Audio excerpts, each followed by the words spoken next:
Yang pertama, kita coba di brainstorming dulu, coba digali dulu cara berpikir kita supaya benar menempatkan Al-Quran itu sebagai mukjizat, bukan sekedar kita bacaan. Ini bedanya nanti dengan bacaan-bacaan biasa dan juga dengan kitab-kitab suci sebelumnya. Ingat, ada yang hanya sekedar wahyu memberikan penguatan tauhid, ada yang menjadi kurikulum hidup. Nah, Al-Quran ini bukan sekedar wahyu yang mengkonfirmasi keimanan kita, tapi di saat yang bersamaan menjadi kurikulum kehidupan kita sampai kita menghadap Allah Subhanahu wa Ta'ala. Itu ada di Quran surah kedua Al-Baqarah di ayat ke-185. Saking istimewa dan tingginya, dipilihkan di malam terbaik, di hari terbaik, di bulan terbaik, oleh malaikat terbaik, kepada Rasul terbaik. Malamnya saking pentingnya, suasana di malam itu dinaikkan semua jenis kebaikan, sehingga amal soleh pun naik lebih dari 1000 bulan pahalanya. Itu nanti ada di Quran surah ke-97. Inna anzalnahu fi lailatul qadr. Tuh, kenapa pakai lailah tidak pakai lail? Kalau lail itu hanya menunjuk waktu, di waktu malam. Anda mau tahajud, ambil sebagian waktu malam. Quran surah 17 ayat 79. Wa minal laili fatahajjad bi. Dari sebagian malam, waktu yang cukup panjang itu, ambil sebagian untuk menunaikan tahajud. Jadi lail, layali, lela, lili, itu ya, lala itu malam. Ibu lili, ibu malam-malam. Kalau pakai ta, lailah, berarti ada yang istimewa di malam itu.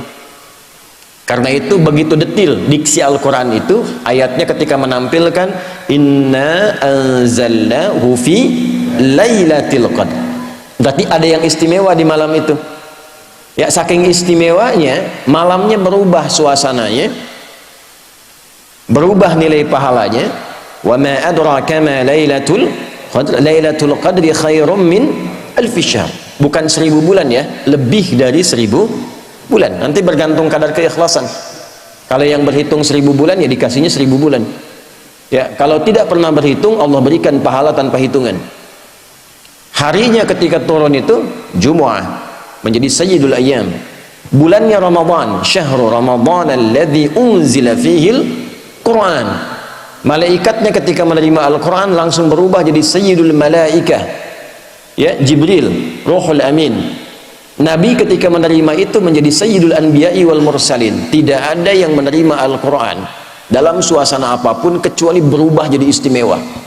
Rasulnya jadi istimewa, malamnya istimewa. Tadi Al-Qadar, malamnya diberkahi. Nanti surahnya Ad-Dukhan, surah ke-44 itu ya. Ya, inna anzalnahu fi lailatin mubarakah. Anda bayangkan. Kemudian turun di Mekah. Nah, ini yang mau saya tunjukkan keistimewaannya. Mekah itu jangan dibayangkan saat ini yang ramai, maju, banyak hotelnya dan sebagainya. Ini saya ilustrasikan ya Bu, Pak. Ini kanan, ini di kiri ini. Ini tisu, biarkan saja. Ini lembah. Ya, ini lembahnya nih. Lembah ini kalau kita membaca dari segi sejarah, peta-peta masa lalu, itu tidak akan pernah keluar dari keterangan Al-Quran. Biwadin ghairi dhi zar'in 'inda baitikal muharram. Tanahnya tandus, batuannya pekat, tumbuhan jarang tumbuh. Terisolasi keadaannya. Di situ ada yang mulia. Kalaulah tidak ada kemuliaan Al-Bait, Baitullah, kalau nggak ada Ka'bah, ini selesai. Diliputi oleh padang pasir, Sahara yang luas. Ini diapit oleh dua kekuatan besar. Di sini ada Romawi dengan imperiumnya, ya. Saking dahsyatnya Romawi, kalau Bapak Ibu nanti ada sempat waktu mengunjungi, itu terbentang Mediterania, ada laut besar Mediterania, dari Italia ke Libya, Tunisia sampai ke Turki. Itu sampai sekarang arsitektur bangunannya peninggalan Romawi masih ada. Saya pernah cukup lama di Tripoli di Libya. Saya kunjungi daerah namanya Leptis Magna. Itu sampai sekarang kolosiumnya, beberapa bangunannya, pondasinya masih ada sampai sekarang untuk menunjukkan betapa dahsyatnya kekuatan Romawi masa itu. Punya peradaban, punya kekuatan. Samping kirinya Persia, Pak, punya kekaisaran. Ini kan Al-Manar, ya, sifatnya kan manarah. Manarah itu apa? Menara. Menara itu apa? Itu dulu puncak salah satu nilai spiritual tertinggi Persia. Karena ketika mereka mau menyembah, menempatkan api di atas menara. Nanti di era Islam, ketika Islam masuk ke Persia, digantilah, tempatnya tidak dirubah, fungsi tempatnya dirubah, diganti sebagai tempat azan, untuk menunjukkan bahwa setiap tempat penyembahan itu diarahkan kemudian kepada Allah Subhanahu wa Ta'ala. Singkatnya, di sini ada Romawi, di sini ada Persia, dua kekuatan besar. Pertanyaan saya, kenapa Qur'annya turunnya di tempat titik yang tadi disebutkan, yang tandus, yang peradaban belum muncul, yang penduduknya sebagian besar pada masa itu banyak yang berbuat kriminal, pemabuk banyak. Ini sering saya informasikan, pemabuk zaman itu yang pemula itu 5 kali sehari, Ustaz. Yang pemula loh, bayangkan yang profesional itu. Ya. Kalau ada pencuri, pembegal, itu nggak nanggung, sekampung begal semua. Gifar itu kan kampung begal. Gifar itu kampung begal. Tokohnya Jundub bin Junadah. Jundub bin Junadah itu pemimpin para begal di kampung begal. Ya, nanti kelak masuk Islam, memperkenalkan diri, saya dari kampung begal dulunya. Maka ditambah al di depannya, ujungnya i, Al-Ghifari. Ya, jadi kalau ada yang namanya Al-Ghifari, kampung begal gitu loh. Tapi nanti ada nilainya, belum selesai, baru setengah, jangan pulang dulu. Belum selesai. Kalau ada zina, zinanya hatam, semua jenis zina dikerjakan. Anda bayangkan tuh, ya, membunuh itu sudah biasa. Tokoh-tokohnya dikenang sepanjang zaman itu, kenang sepanjang zaman itu, landscape-nya itu begitu. Ya, keadaan masyarakatnya demikian. Nah, Quran itu kenapa nggak turun di Romawi? Kenapa tidak turun di Persia? Kok turunnya di tempat itu yang terlihatnya tidak ideal? Maka Allah ingin menunjukkan keistimewaan Al-Quran dan keagungan dia, yang bisa merubah tempat yang paling nadir dengan maksiat menjadi khairu ummah.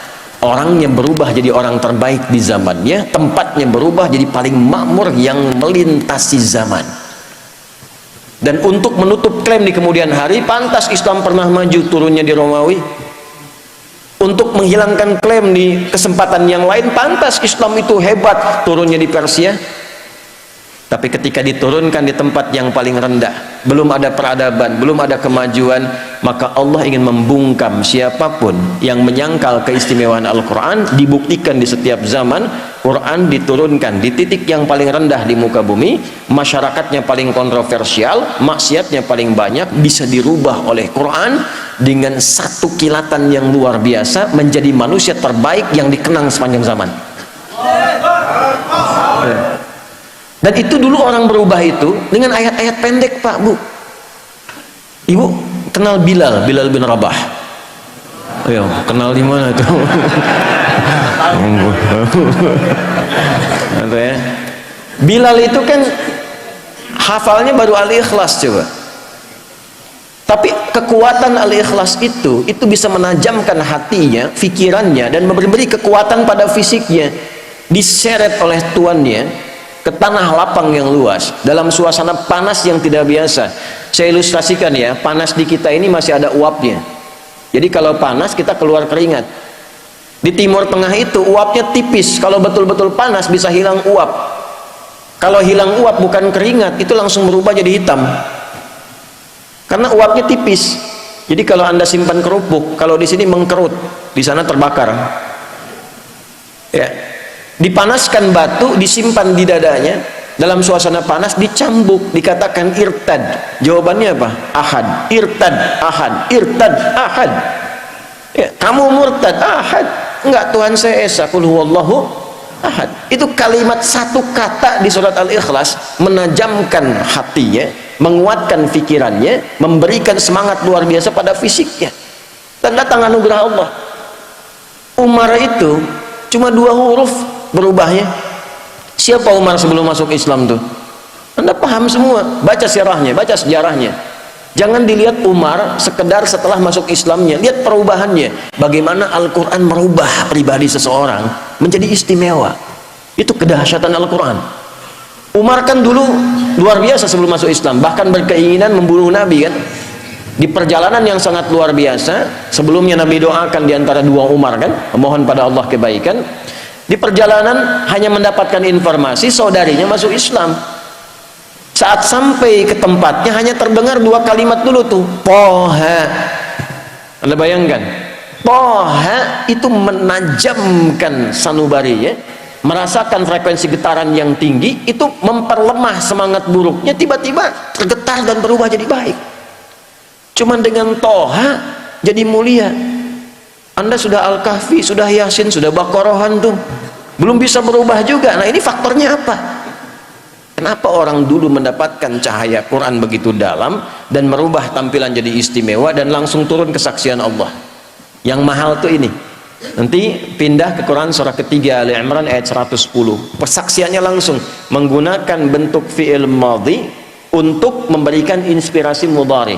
Kuntum khaira ummatin ukhrijat linnasi ta'muruna bil ma'ruf wa tanhauna 'anil munkar wa tu'minuna billah. Ini mahal kalimatnya.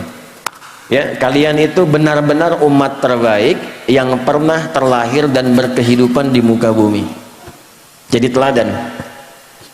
Nah, bagaimana mereka menjadi umat terbaik itu? Ketika mengambil spirit dari Al-Quran dan menerapkan kurikulum yang ada di Al-Quran pada kehidupannya. Jadi Al-Quran itu saking istimewanya bukan sekedar bacaan Pak Ibu. Membaca itu adalah membuka pintu untuk mengetahui isinya. Nah Al-Quran itu nanti ada 3 level. Level bacaan, level pemahaman, level pengamalan. Saat membaca itu untuk tahu isinya, untuk dipahami. Makanya kalimat pertamanya ikra. Ikra itu belum menuntut paham dari qiraah. Ya, ketika ada qiraati, ada ikra dan turunannya, kan kita tidak diminta memahami. Di mana-mana orang baca pertama kali itu untuk bisa baca, tidak dituntut paham. Itu hukum standar. Setelah itu memahami. Maka pindah ke tilawah. Tilawah itu, Bapak Ibu sekalian, bukan sekedar baca, tapi membaca, memahami apa yang dibaca. Setelah periode Nabi diisi dengan wahyu, setelah itu dialihkan tahapnya dari qiraah ke tilawah. Ketika ada praktek ibadah dan muamalah, langsung berubah jadi tilawah, bukan qiraah lagi. Ya, contoh, sholat ini. Sholat itu ketika ayatnya turun berupa perintah penunaian, itu iringan kalimatnya bukan qiraah lagi, tapi tilawah. Buka Quran surah ke-29, Al-Ankabut ayat ke-45. Saya yakin umumnya jamaah hafal tengah-tengahnya, tapi awalnya jarang dibaca. Ini yang tengahnya nih. Innas salata tanha. Apa awal ayatnya? Tuh kan? Awal ayatnya utsdu ma uhiya ilaika minal kitab wa aqimis salah. Innas salata tanha 'anil fahsya'i wal munkar. Utslu kata perintah dari kata tilawah. Tala yatslu tilawatan utslu. Wahyu pertama, iqra bismi rabbikal ladzi khalaq. Setelah terkumpul wahyu ada perintah ibadah, utslu. Apa bedanya qiraah dengan tilawah? Kenapa turun qiraah di awal iqra bukan utslu? Karena qiraah itu hanya perintah untuk menghadirkan apa yang diingat atau membaca yang di hadapan tanpa menuntut memahami apa yang dibaca itu. Kenapa wahyu pertama itu iqra bukan utslu? Karena Nabi Muhammad itu jangankan paham, baca aja nggak bisa. Gitu. Salah kalau tilawah di awal utslu, itu menunjukkan ada bacaan. Makanya Nabi mengatakan ikra ma'ana biqari. Saya nggak bisa baca, saya nggak punya hafalan, saya nggak pernah sekolah, saya nggak punya guru. Kenapa dibuat Nabi itu oleh Allah ditetapkan ummi? Untuk menunjukkan Qur'annya orisinil, bersumber dari Allah. Litakidi ummiyati Muhammad sallallahu alaihi wasallam, untuk menguatkan Nabi itu seorang ummi, untuk menunjukkan pada semesta bahwa Al-Quran itu orisinil firman Allah, tidak ada campur tangan Nabi Muhammad di dalamnya. Pernah nggak ngaji? Ayat Quran yang membimbing bisnis itu apa? Hadis-hadisnya apa? Keluarkan Kitabul Buyu', bimbingan dari Al-Quran dan hadis mengantarkan pada bisnis yang sukses dan membahagiakan. Tidak pernah ada sahabat, tidak pernah ada tabi'in dan orang-orang sukses yang kita kenang sebagai orang kaya luar biasa yang mengamalkan petunjuk itu dalam pekerjaannya, kecuali dagang dan bisnisnya tidak pernah kembali modal, selalu kembali untung. Tidak pernah kembali modal, selalu untung. Ya, saya mengatakan ini karena saya meriset, Pak. Saya riset, Abdurrahman bin Auf itu pernah saya riset. Dari mulai modal pakaian, mempraktekkan petunjuk bisnis dalam Al-Quran, dipraktekkan petunjuk nabinya, jadi orang paling kaya di masanya, yang kalau kita hitung valuasi hartanya, nilai hartanya di era sekarang, itu saat meninggal mewariskan 14.000 triliun. Utsman bin Affan radhiyallahu ta'ala anhu, asetnya masih ada sampai sekarang. Anda kalau umrah lewat itu, ya, jalur itu pasti melewati satu hotel warnanya krem, itu tulisannya jelas wakaf Utsman bin Affan radhiyallahu ta'ala anhu, wakaf. Bisa nggak Anda membayangkan dari satu sumur, ada kebun di situ, satu sumur diwakafkan, lalu berganti masa dialih fungsikan, itu sekarang jadi hotel, dibukakan akun di Bank Saudi atas nama Utsman bin Affan radhiyallahu ta'ala anhu. Setiap ada penghasilan dimasukkan ke situ, disodakohkan untuk kepentingan umat Islam. Orangnya sudah wafat 15 abad yang lalu, nggak ada orangnya, akunnya ada. Kita orangnya ada, akunnya nggak ada. Ada cek. Nah, itu yang merubah itu apa? Al-Quran. Sehingga sahabat itu, mereka punya passion, punya bakat, dialirkan dan jadi pilihan. Kan 4 ya, Anda tinggal lihat di 4 ini.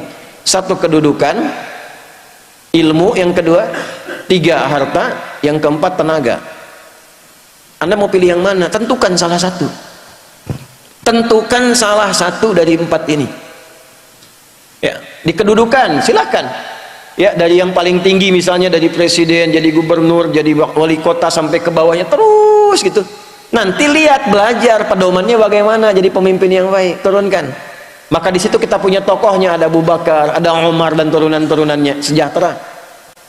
Setiap di copy paste di generasi setelahnya makmur, karena memang tidak dibatasi di waktu tertentu. Silahkan Anda cek di era Umar bin Abdul Aziz, kan bukan eranya sahabat, hebat juga, luar biasa juga, sampai masa keemasan dibawa. Terbalik ketika Qurannya ditinggalkan, malas ngajinya, hadisnya jauh, selesai, jatuh.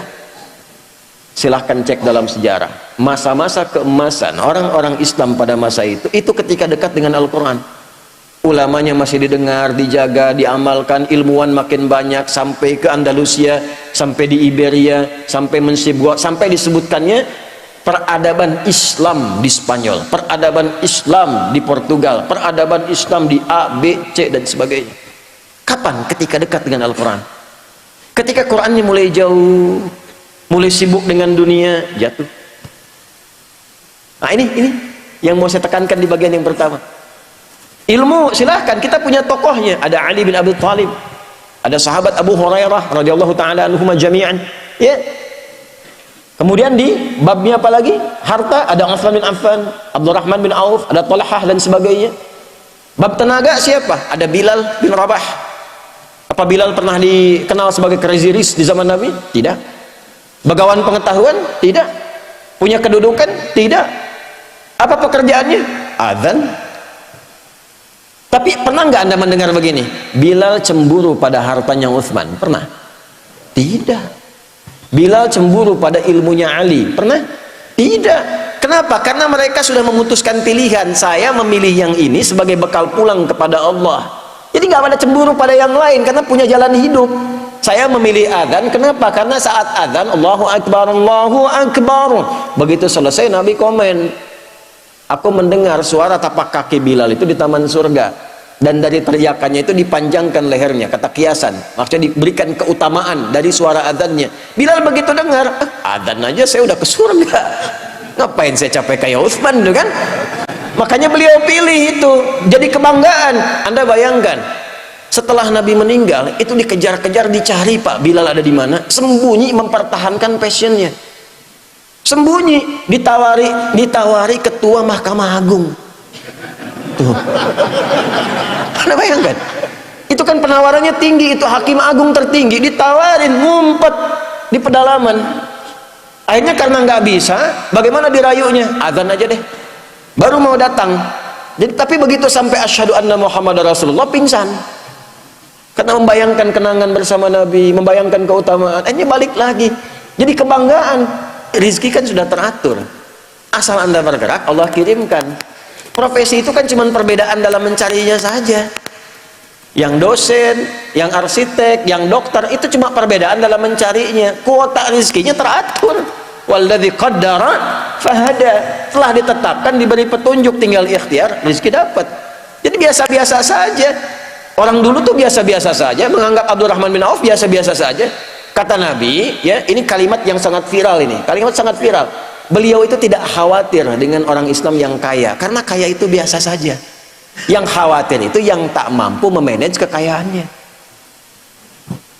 Jadi biasa-biasa saja, tidak usah berlebihan. Sama saja dengan yang ngambil tenaga, dengan yang ngambil ilmu, dengan yang ngambil kedudukan. Yang membedakan cara memanage, cara mengolahnya. Kalau kita punya fikihnya jadi kebanggaan. Oh, Bapak cuma adzan? Iya, saya punya sanad ke Bilal bin Rabah. Bacakan hadisnya. Dan itu kan jadi kebanggaan tersendiri. Fikihnya ada, jalannya ada. Nah, ini yang ingin saya tekankan dari nilai-nilai Al-Quran.